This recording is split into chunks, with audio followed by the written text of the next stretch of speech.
What's going on, everyone? Chandler Wheat here with Lebanon Ford Performance Parts, and today we're going to talk oil pump gears.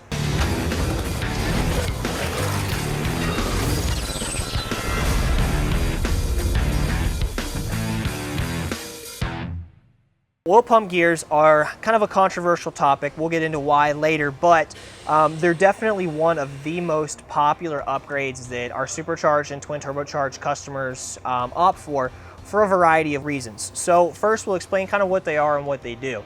Obviously, the oil pump gears pump your oil. They're responsible for picking the oil up and distributing it to the engine. They sit in the front underneath your front timing cover, and basically what will happen is, I will try to illustrate it by this factory piece. As the crankshaft spins around, it literally just spins right inside of there and pumps the oil out to the pickup line. Now, why this is important is everybody knows engines require lubrication. When one of these breaks, not only does it shear off, usually throwing a ton of metal through the engine, it's going to chunk your motor. So these two little pieces right here are responsible for lots of engine failures on higher horsepower applications when they break. They take a ton of metal with them when they go through the engine, and you're going to lose oil pressure almost immediately. Two catastrophic things for any engine. So when we are talking big power, supercharged, twin turbocharged, high RPM applications, we always suggest to customers to go ahead and do the oil pump gear upgrades. Additionally, they're not really an easy upgrade at all. You have to pull everything off the front of the engine, the timing cover has to come off, you have to release the timing chains, then you get into the oil pump, replace them. We usually end up putting on a billet crank sprocket gear as well. And then you have to retime the engine, reassemble everything, and make sure it's all buttoned up and correct. Those of you guys who are already supercharged looking to do these, there's obviously the added complexity of having to take a lot of those belts, pulleys, idlers, etc. off to get out of the way to get access to it. So it's really not a particularly easy job. It is not a job that I would recommend for anybody who doesn't have advanced mechanical knowledge. Let somebody who really knows what they're doing do it. So with that said, let's get into why upgraded oil pump gears are important. There's a little bit of disagreement in the community on exactly what causes oil pump gear failures. Some will say that it's because the superchargers with all of the belts and the pulleys basically trying to kind of pull the crank up due to the tension, that's kind of what causes an additional amount of friction and will cause them to break. A little bit more common, you actually hear that it's RPM related. So basically, everybody knows you have a damper that sits on the front of the engine. It's designed to dampen the vibration from the engine and kind of protect the not only the remainder of accessories attached to the engine, but also make sure that you don't really feel nearly as much of it. According to what we've gathered from Ford's performance department and the engineers that have built these motors, is that these oil pump gears are really only efficient to just a little bit above the factory red line.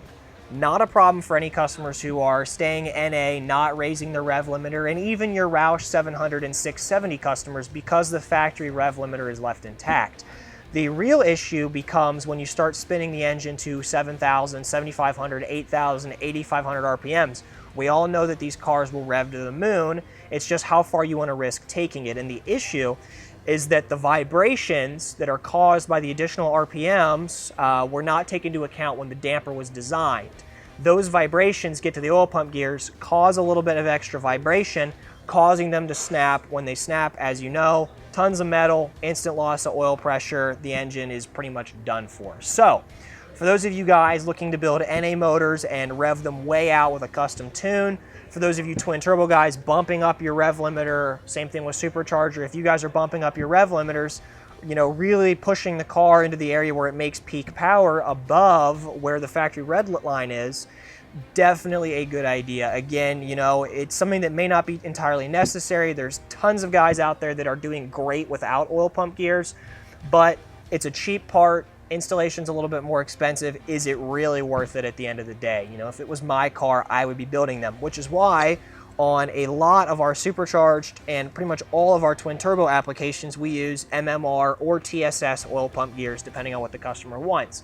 They're a one-piece billet design. They're beefier than factory. They're designed to spin higher. MMR, as you guys know, is a race engine builder. They specialize in building race engines. These oil pump gears have been tested to over 10,000 RPM in applications up to 3,000 horsepower, and they're doing great, which means it's not like you have to upgrade your oil pump gears in steps. This is a drop it in, get it done once, never have to bother with it ever again, upgrade. Realistically, there's not very much difference between the MMR gear and the OEM gear, other than this one is a solid one-piece billet aluminum. I would imagine this is either a cast design. You can see there's a bit of a ring around the inside of them. The MMR gear does feel a little bit heavier. I don't necessarily know that that translates into anything, but one is tested, one is known to fail.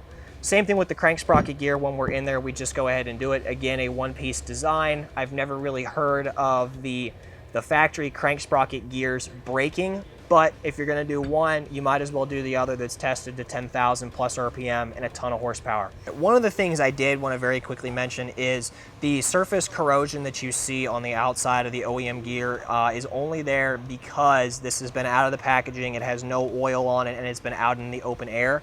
The MMR one looks so shiny, A, because it's a piece of billet aluminum, it's probably just been machined, but B, because it has oil on it and it's sealed. So if you pull one of these out of your car, you probably won't see the surface corrosion on there. I just didn't want Ford to get a bad rep for building a corrosion-filled oil pump gear when really it's just environmental. So just wanted to very quickly specify that. That's why that's on there. This probably came out of a car about 2 weeks ago, and it's been sitting in my office on my desk ever since. These guys are available on our website, LebanonFordPerformanceParts.com. They're in stock, ready to ship. It's about $400 for the pair. Again, I highly suggest letting somebody who knows what they're doing do the install. If you mess up the timing on your car, you will mess things up again. If you do not correctly install them, there are a variety of gaskets. I would recommend using a new bolt for the crank. But again, seriously guys, if you don't know what you're doing, have your local speed shop do it, have a Ford dealer do it. If you're close to us, have us do it. We do them all the time. Brandon and Ryan have probably done hundreds of these. But seriously, don't attempt it at home if you don't know what you're doing. Guys, thanks so much for watching. Again, if you are looking at one of our supercharged or twin turbocharged cars, I would definitely consider doing the MMR upgrade if you intend to really push your Coyote car. You know, 800 horsepower, the Whipple, the ProCharger, great idea. The Roush, not totally necessary. But again, when you're inquiring, go ahead and inquire about these guys. They're cheap insurance. It's something you'll have to do once and never worry about again. But again, LebanonFordPerformance.com for those of you interested in the vehicles.